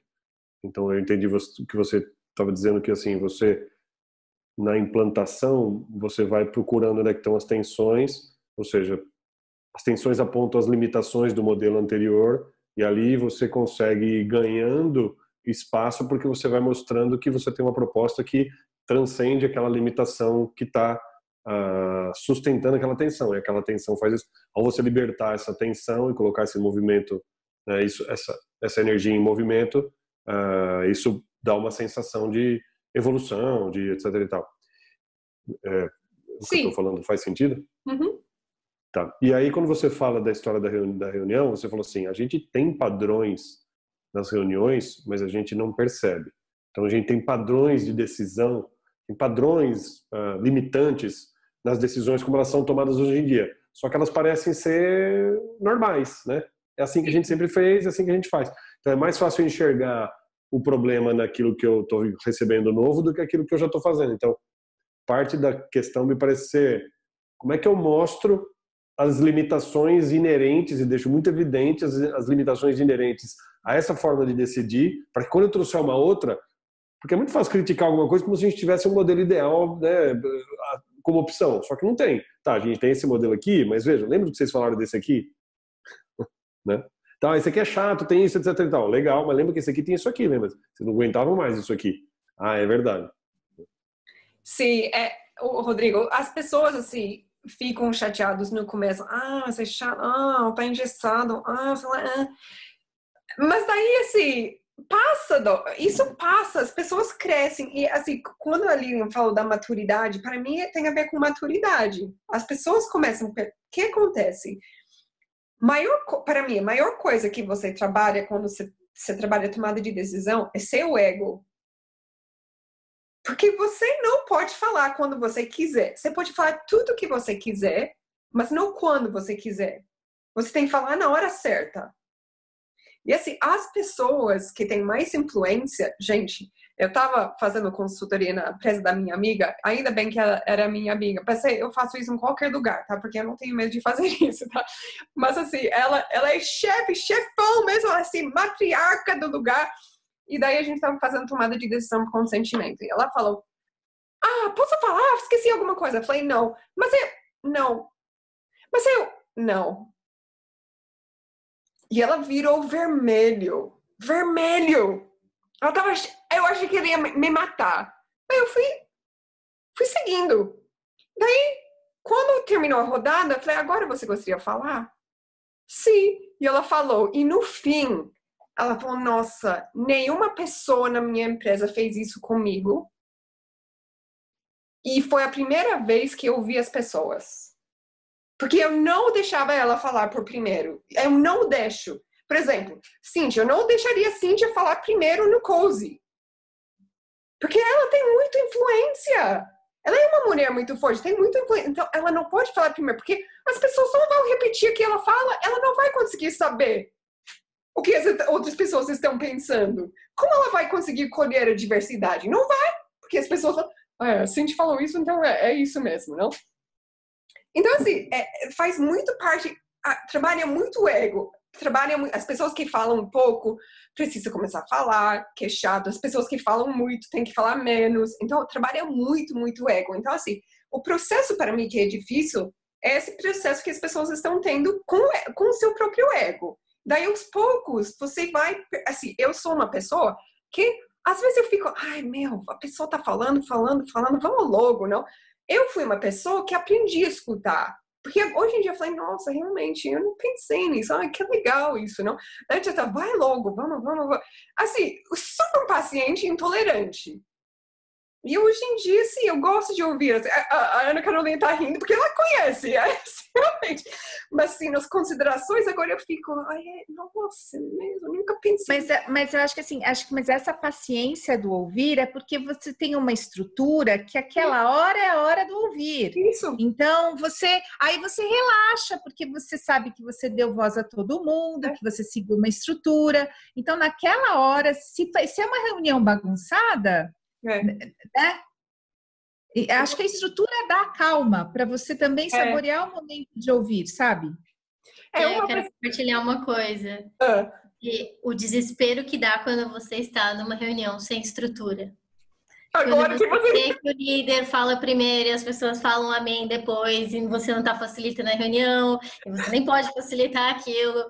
Eu vou meditar depois. Isso aconteceu comigo poucas semanas atrás e eu tô aqui maquinando como resolver isso, mas tem que soltar o controle também. Mas foi muito engraçado uma vez que eu tava num processo e uma pessoa fez assim. E ela ficou assim. Eu falei, eu não sabia o que aconteceu com ela, não? Daí eu perguntei, você tá ok? Eu parei, você tá ok? Ela falou, você está ensinando para a gente como escutar os outros? Assim, para ela é tipo a maior errado do mundo, assim. Ela não acreditou. Uma coisa tão simples, não? Que às vezes a gente não faz. Então, assim, é chato. Eu acho que é muito chato porque as pessoas estão trabalhando o ego, mas é isso, Rodrigo. Você vai fazendo e as pessoas vai caindo fichas e vão se trabalhando, não? E aí só uma observação, a gente tá falando pra caramba, atrapalhando aqui o fluxo do workshop da amiga. Mas que o Rodrigo falou que tem uma coisa que isso revela as tensões do modo como funcionava antes, né, que a sociocracia faz isso, mas na verdade a sociocracia ela trabalha o tempo inteiro com as tensões. Tempo inteiro. Então não é não é uma comparação com o modelo que é antes ou depois, não. Ela é a base do trabalho, o subsídio principal é tensão, que vai acontecendo todo o tempo e vai trabalhando e vai tendo processo para isso. No começo talvez as tensões estão mais ligadas ao modelo, mas assim, a ideia é tensão o tempo inteiro, assim. Tudo que fazemos está movimentado pela tensão. Obrigada, Flor, porque isso é muito importante que você falou. Então, gente, estamos quase acabando, tá? Então, só para a transição para a autogestão não é simples, a gente já falou sobre isso, então, algumas considerações. Entenda as dores, levanta as tensões, tem um sponsor forte, isso é super importante. E se você não tem um sponsor forte, uma pessoa de poder dentro da organização que quer implementar isso, não faz. Daí você pode definir onde você quer começar, dentro desse... Qual é o desenho organizacional que você quer começar a cuidar, seja um círculo, seja alguns círculos. certificar se há novos sponsors para os experimentos, então ver se tem outras pessoas na organização que estão prontos para testar, estruturar as reuniões, já com essa ideia de sempre estar trazendo fluxões, já ajudando as pessoas a entender essa importância e perceber que eles estão captando tensões o tempo inteiro, que esses têm que ser trazidos. Criar um ambiente seguro para que as tensões emergem, e daí, por isso, a gente também precisa criar um modo cuidar para as pessoas sentir esse espaço e confiança de trazer. Não altera o que funciona bem, assim, não precisamos pegar toda a estrutura de sociocracia e implantar, a gente pode pegar partes, como a Flor falou. Estrutura, cultura e práticas mudam lentamente, então, gente, isso é super importante, cultura muda lentamente, então, é um processo longo e precisa de dedicação. E assim, só uma coisa que eu acho que isso é muito legal, porque tem várias lideranças nesse grupo, então assim, uma diferença que a gente procura fazer dentro da sociocracia é gerar essa liderança evolutiva. Então, a gente tem uma liderança heróica, que toma o espaço e parte para a solução. Então, e o liderança evolutiva, ele cria espaço para os outros possam atuar. Então, cada vez mais, a gente quer que as pessoas tenham mais autonomia, podem agir e podem tomar decisões. Liderança heróica acumula responsabilidades e trabalho. E liderança evolutiva não, distribui autoridade e cria novos papéis para melhorar a estrutura. Estou sempre olhando para essa estrutura. Liderança heróica, foco no seu papel de liderança e busca ser protagonista. Liderança evolutiva, foca na criação de um sistema sustentável e responsivo. Então, a gente criar um sistema onde várias pessoas podem responder. Regeneração vem quando a gente tem vários pontos onde o cuidado pode acontecer. Então, não só que o chefe pode salvar a empresa, mas vários pontos conseguem regenerar a empresa e cuidar. E protege os seus liderados, foco nas necessidades emergentes. Então, essas algumas diferenças. E daí, assim, só alguns mitos, gente, que eu acho importante colocar. Não existem mitos sobre autogestão. Não existem líderes na autogestão. Sim, existem vários líderes. A gente tem líder operacional, a gente tem líderes nas suas áreas de tomada de decisão, mas não tem aquele líder gestor ou chefe que manda em tudo. Na autogestão, as decisões são lentas. Isso não é verdade. No começo, como a gente falou, para aprender alguns padrões, demora um pouco. Depois, ele flui. E quando a gente tem papéis, as decisões fluem com mais rapidez, porque mais pessoas têm autonomia de tomar decisões. Na autogestão não existem regras, métricas e estrutura. Existe muita estrutura. Nossa, só com esse papo aqui, até eu sei que isso é balela. Então, exatamente. Existe muita estrutura. A gente precisa para que a gente faz autogestão, não? Uma equipe precisa ser madura antes de ser autogerida. Não necessariamente, a gente consegue desenvolver isso, mas a gente precisa dos sponsors. Na autogestão todos são iguais. Não são todos iguais. Assim. Essa ideia de tudo horizontal, não é. A gente percebe que tem pessoas que têm influência em si. Tem pessoas que têm mais poder sim. A ideia é distribuir poder para que mais pessoas podem tomar decisões, mas não é que todo mundo é igual. As pessoas não querem responsabilidade e autonomia. Isso não é verdade. As pessoas querem, mas a gente precisa criar um ambiente onde as pessoas podem tomar essa decisão sem ter medo de errar. Tudo isso ainda é muito experimental. Não, gente, a autogestão está acontecendo bastante tempo. Aqui no Brasil é mais novo, mas a gente tem bastante caso de cases de autogestão. Grupo Anga. E como é esse curso de sociocracia, Tânia, que você dá? Você tem curso sempre, turma sempre? Sim, a gente faz um curso online. Porque eu fazia vários cursos presenciais, mas você está vendo, tem uma alta complexidade. Eu trouxe, assim, uma pequena parte da sociocracia para vocês, só para dar uma base. Fazer um curso de 2 dias não dá informação suficiente para as pessoas se instrumentalizarem e ir aplicando. Então, a gente criou um curso online onde as pessoas fazem parte da organização Sociocracia Brasil. Dentro do Sociocracia Brasil tem vários círculos e esses círculos realizam um trabalho. Então, durante 3 meses, as pessoas fazem parte da organização, vão criar uma estratégia dentro do seu círculo, vão ter papéis e vão fazer um processo, vão experimentar como é fazer parte de uma organização sociocrática durante 3 meses. Então, vão ter reuniões de governança, vão ter reuniões operacionais, vão ter pessoas, vão selecionar representante, vai ter líder operacional que vai participar na reunião do círculo geral e vai experimentar mesmo como é durante 3 meses para fazer parte de uma organização sociocrática.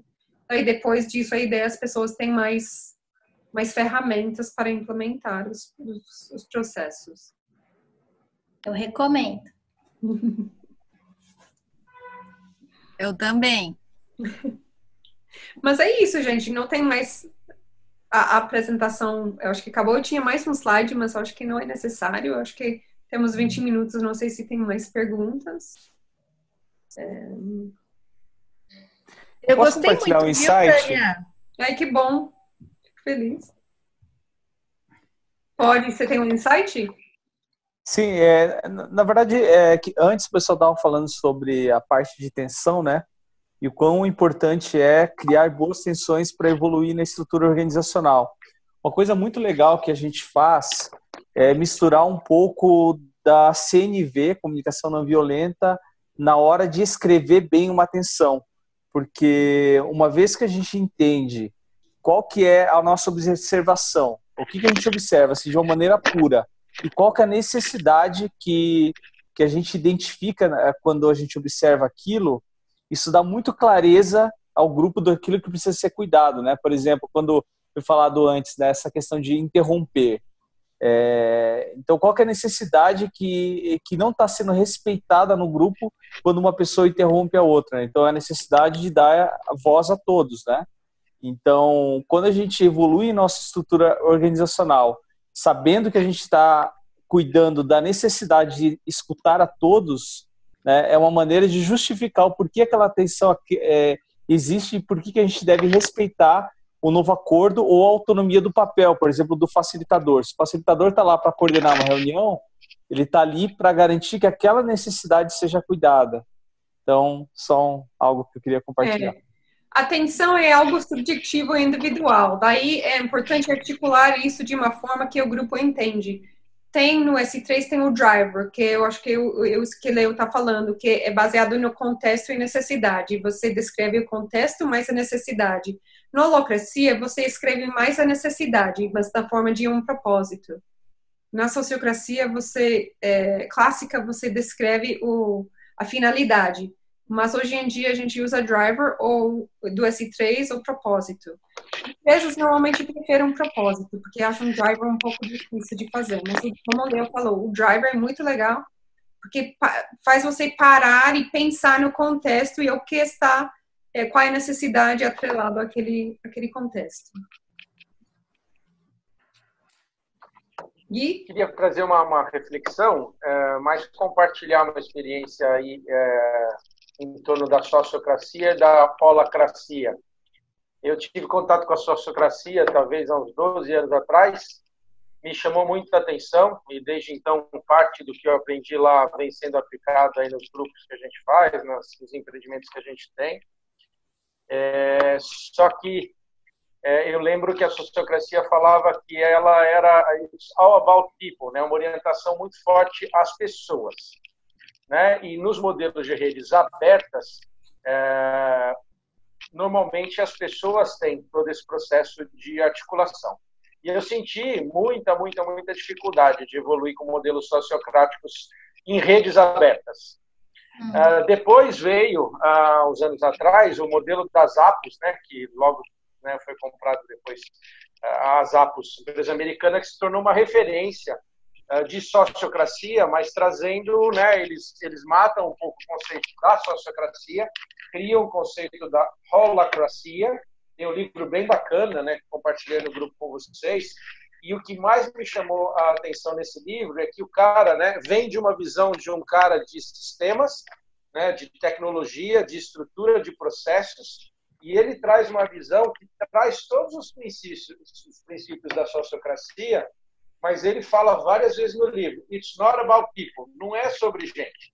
Estamos falando sobre organização, né? It's about organization. E aí, veio essa visão, né, de que eles conseguiram, dentro dessa corporação chamada Zappos, eles conseguiram implantar princípios sociocráticos dentro de uma estrutura hierárquica, né? Então, assim, eu tenho um grupo de acionistas, né, que são donos da empresa, que querem o retorno do investimento deles, e a partir desse grupo de acionistas, que é um círculo, né, assim, todos os demais podem fazer o que quiser, dentro da estrutura corporativa definida. Então, já existe um limite corporativo. Então, eu sempre fico com essa reflexão, sabe? A sociocracia dentro de redes abertas, né, orientada a pessoas, versus a holacracia dentro de corporações hierárquicas que levam para dentro de um modelo fechado muita coisa boa em termos de modelo de gestão. Então, Tânia, eu ainda não tinha tido, eu fiz o curso com você, acho que há uns 3 anos atrás, talvez, 4, e eu não tinha ainda tido a visão da autogestão. Então, assim, me parece que vocês desenvolveram, até fico curioso de saber como é que veio esse conceito da autogestão, me parece que é uma boa combinação, né, que não fica discutindo se é a sociocracia, se é a holacracia, e traz um conceito de autogestão que você bem conceituou. Né? Assim, é uma boa combinação de estrutura e pessoas. Né? Não é uma estrutura muito aberta, ao mesmo tempo não é, né, uma hierarquia que tira a autonomia e a independência das pessoas. Então, queria compartilhar com você essas reflexões que vêm comigo aí há muitos anos, em termos de modelos de Open Networks, né, Value Open Networks e modelos corporativos, e como essa combinação de corporações e redes começam a buscar um modelo mais híbrido e equilibrado. Legal. Pessoal, daqui a pouco eu tenho que sair também. Eu queria super agradecer a Tânia. Para mim, fiz o curso, já participei de várias vezes com coisas, mas é sempre essa revisão, ela é sempre uma nova camada de mergulho, né? Porque a coisa é muito cheia de camadas, eu acho. Cada vez você vai entendendo um novo elemento. E eu acho que é muito legal essa abordagem nesse momento do Covid, trazer de novo esses conceitos e revisitar o que não é autogestão, o que não é a sociocracia. Eu gosto muito disso que vocês fazem no Sociocracia for All, né? Como que é o nome do que vocês dão um curso? Sociocracia Brasil. Sociocracia Brasil, que é essa coisa de trazer o que não é, né? E é sempre, você fala, ai, putz, mas no fim eu pensava que era. Aí você vai se confundindo. Então, muito interessante isso, assim, queria agradecer. E também queria agradecer esse grupo, que dentre todos os grupos que eu estou participando aí, ou vendo quais eu vou participar e nutrir, esse é um dos grupos que eu estou mais gostando e curiosa, e queria dar super boas-vindas para o Léo e para o Rodrigo, que foram 2 pessoas que eu convidei pessoalmente, assim, com muito carinho, que vieram. O Léo já é um amigo muito antigo aí, Dragon Dreamiano, e cheio de conhecimentos tecnológicos também, que a gente tem um grupo de estudos, eu, Ana Carolina e ele. E o Rodrigo é um amigo novo, que eu já estava namorando de me aproximar, que trabalha com jogos de improviso para corporações, tem uma empresa bem inspiradora que eu estou conhecendo agora também, que é a Real Works. E a gente está com uma ideia de trazer num próximo encontro aqui de metodologias inspiradoras alguns processos de jogos. Aí estamos conversando dessa ideia. Legal. Então, queria agradecer aí também Carla, Wagner, Cíntia, Lilian, Guilherme, Diogo, que vocês são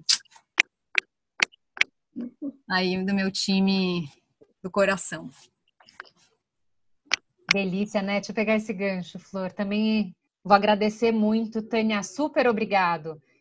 Eu só escutava falar, eu não tinha muito contato, você trouxe muita luz no assunto, com muita propriedade, foi ótimo te ouvir.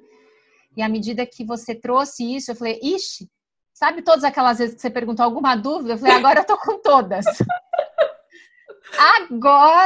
Agora eu tô aquecida para a gente começar a fazer as perguntas. Legal. Então, assim, eu já senti que a sementinha começou a germinar aqui e eu vou ler um pouco mais.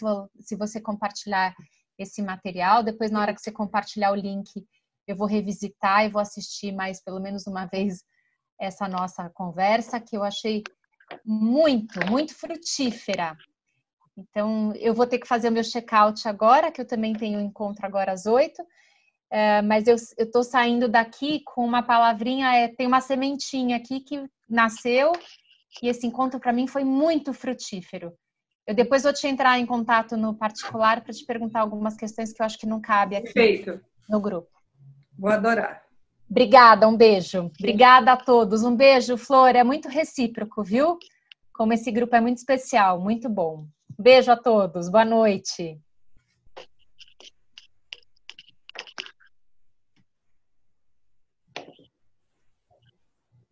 Tânia, para mim, escutar sobre a sociocracia é um exercício de autoavaliação da Couse e da minha liderança na Couse. Então, é inevitável eu ficar perguntando, eu sou uma líder heróica ou uma líder evolutiva? Então,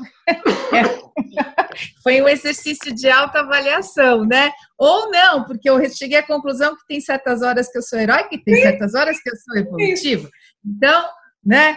E também, como seria legal, fiquei pensando nas pessoas da Couse, o que já funciona que é bacana, já tem alguns contornos. Então, como empreendedora, foi muito bom poder refletir, né, sobre esses modelos organizacionais. E, puxa vida, que acho que o mundo está precisando de empresas renascendo em modelos assim, né? Então, que isso aconteça. E eu achei, uma primeira impressão da sociocracia, é que ela é muito estruturada. Ela é muito estruturada. Ela dá estrutura, acho que criança, né? Criança não se sente segura quando tem estrutura, quando tem rotina, quando tem contornos. Aí fica tranquila. Eu acho que também a estrutura da sociocracia dá uma tranquilidade dos processos decisórios e de que todo mundo, que você está usando inteligência coletiva, que está todo mundo sendo ouvido e que você pode ser mais ágil. É uma segurança para ser mais ágil, né? Então, achei bem legal, bem legal. Legal, obrigada. Queria agradecer também. Bom, eu trabalhei 30 anos em várias empresas hierárquicas, né? E faz um ano que eu estou trabalhando com o Guilherme, um ano e pouco. Desde então é um mergulho em tudo isso que você falou, só que eu vivo na prática, né? E eu não sabia, agora que eu começo a entender várias coisas e várias coisas da forma como ele conduz o trabalho. Eu achava que isso era dele, era da cabeça dele. Eu falava, olha onde eu vim parar, com o que esse cara tá fazendo? Eu não entendia direito. Mas agora eu tô começando a entender melhor e fico muito feliz, né, de ter tanto conhecimento disponível, assim, disponibilizado de uma maneira tão carinhosa por vocês, né? Muito obrigada. Legal. Eu quero pegar o gancho da Carla e trazer uma lembrança que me veio aqui com todo esse conteúdo. Eu era estagiária na Whirlpool e eu tinha um processo muito chato que eu não concordava do que eu estava fazendo e eu simplesmente boicotei o que eu estava fazendo. E a pessoa que queria que eu fizesse reclamou para minha chefe, em vez de falar para mim, falou: essa menina é insubordinável. Talvez ela queria falar que eu era insuportável, mas ela era insubordinável. E eu consegui convencer a minha chefe de que o que ela estava pedindo não fazia nenhum sentido, né? E aí depois foram vindo várias inquietações, até trabalhando dentro de startup, que queria inovar super no produto, mas que na gestão não era nada inovador. E aí foi quando eu tirei meu sabático e caí, né, a estudar no meu sabático, que eu fui conhecer a sociocracia e, tipo, aquilo me abraçou muito, né? Mostrou que, você não estava tão louca assim, existe caminhos, né? E aí ver aqui a Flor, que eu conheci em outro contexto, a Tânia, o Vergara também super conectado aí na rede da Pacto, o Gui, enfim, a gente agora com os facilitadores online, tipo, ver que me conectei com essa egrégora, com esse pensamento de que é possível, né? É possível que as pessoas possam ser autênticas e manifestar o que elas estão sentindo e juntos encontrar um caminho que não é porque alguém falou, é o que é a verdade, né? Então, acho que a sociocracia é uma estrutura que pode trazer a verdade de cada um e a verdade do sistema. E é muito bom ter essa atualização. Agradeço muito o convite também do Gui. E para estar aqui entre amigos, isso é muito bom, aprender entre amigos. Gratidão. Eu vou me despedir também, eu tenho um encontro agora às 8 horas, agradecer. Eu conheci o conceito a partir da sociologia, não sabia da aplicação dele no âmbito empresarial. Gostei, vou tentar me informar um pouquinho mais. No mundo onde cada vez mais as pessoas são desiguais, é intrigante você propor que as opiniões consigam ascender a um nível onde elas decidam juntas, né? Eu vejo isso quase como uma utopia. Mas, enfim, por que não, né? A gente pensar um pouco utopicamente. Eu acho que é um momento bom para isso, porque o mundo virou totalmente de ponta cabeça, ou a gente está numa montanha-russa exatamente no looping. Então, talvez haja espaço para alguma utopia. Então, eu agradeço profundamente. Obrigado.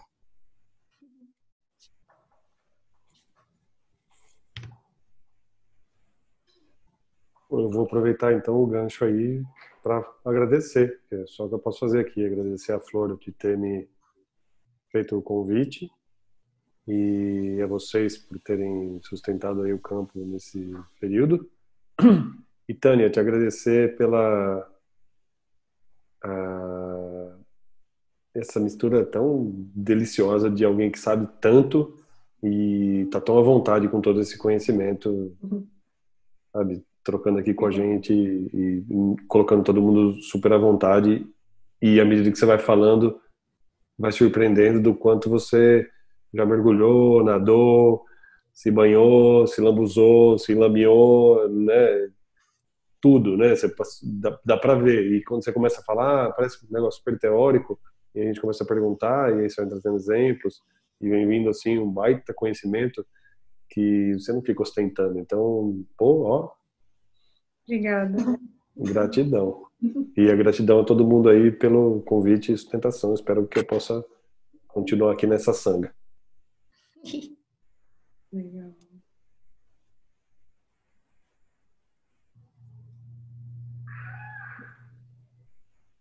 Bom, então eu vou fazer meu check-out também. Quero agradecer bastante a Flor, especialmente pelo convite, a todos aqui pela contribuição de cada um, seja com perguntas, seja com respostas. E é muito gostoso aprender junto e espero vê-los em outras oportunidades de aprendizagem. Gente, tem uma pessoa em Metodologias Inspiradoras? É o Guilherme, né? E Guilherme também, não? Tá. E aí, só para dizer assim também, legal, a gente está fomentando aí os saberes do grupo, né? Eu sei que a Ana Carolina tem várias cartas na manga aí, de fórum, também junto com a Tânia, o Léo também, a Carla também, assim, o Wagner, não sei, eu acho legal. Eu já coloquei um temperinho aí no caldeirão, mas eu acho legal também esse exercício de cada um experimentar e ver o que tem para oferecer, né? Que é muito legal ver cada um de nós em ação. Gente, queria agradecer a todo mundo, assim, eu sei que todo mundo está online o dia inteiro e é cansativo à noite, precisa estar online também, não? Então, queria agradecer vocês para vir, para conversar, para ouvir, porque eu adoro o assunto, então, Rodrigo, você tem razão, adoro falar sobre isso, eu fico super feliz. Então, assim, eu agradeço muito as perguntas e quem quer saber mais, eu estou totalmente à disposição. Tá bom? E a Tânia me perguntou, né, Tânia, um pouquinho antes da gente começar, qual era o propósito desse grupo. A minha primeira reação, putz, eu não sei direito qual é o propósito, a gente não combinou muito, mas ele veio numa primeira conversa com a Elaine, que infelizmente não pôde estar aqui com a gente, ela teve um problema familiar e não pôde estar, mas ela me falou, poxa, Gui, eu queria tanto trazer uma amiga para falar com a gente lá da arquitetura organizacional, né, que foi a primeiro encontro foi baseado lá na metodologia do Victor Pinedo da arquitetura organizacional, em função de uma conversa com a Elaine, que trouxe a Adriana. E aí a gente fez essa primeira, né? Depois a segunda a gente fez sobre o Dragon Dreaming, que teve a Floriana aí nos inspirando, e agora essa terceira conversa aí com a Tânia falando da autogestão e da sociocracia.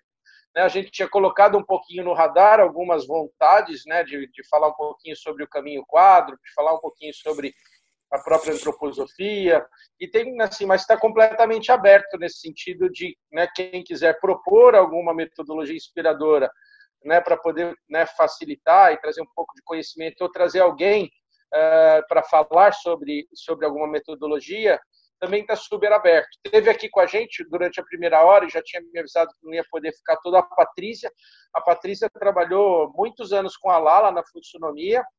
Ela está liderando, acho que aquela proposta que eu mandei para vocês lá de facilitação online também. Ela também está com, né, pode trazer, ficou com vontade de trazer a Appreciative Inquiry, né, a investigação apreciativa e a fluxonomia. Então, assim, vamos colocando lá no grupo quais são as vontades. A gente vai mais ou menos com um termômetro, né, do que são metodologias, podem ser metodologias inspiradoras aí. E eu compartilhei com vocês o que eu escrevi para a Tânia, né, respondendo sobre o propósito desse grupo, que está completamente em aberto, mas foi o que eu achei que poderia ser um propósito, né, de promover trocas de saberes em torno de metodologias inspiradoras, em metodologias relacionadas a processos de transição, de transformação, de regeneração, e que impulsionem novas formas e modelos de organizações, né, humanas, seja para conviver ou para colaborar, para trabalhar. Mas um grupo em aberto, tá? No work in progress. Então, agradeço muito, Tânia, né, a sua predisposição, a energia e, mais uma vez, a compartilhar dos saberes aí. Muito bom. 8:02. Então, encerramos por aqui. Alguém mais? Alguma última palavra? Tânia, você quer dar um... Não, eu já falei. Agradeço muito, gente. Tá joia. Gratidão, gente. Beijo a todos. Tchau. Tchau, pessoal. Boa noite.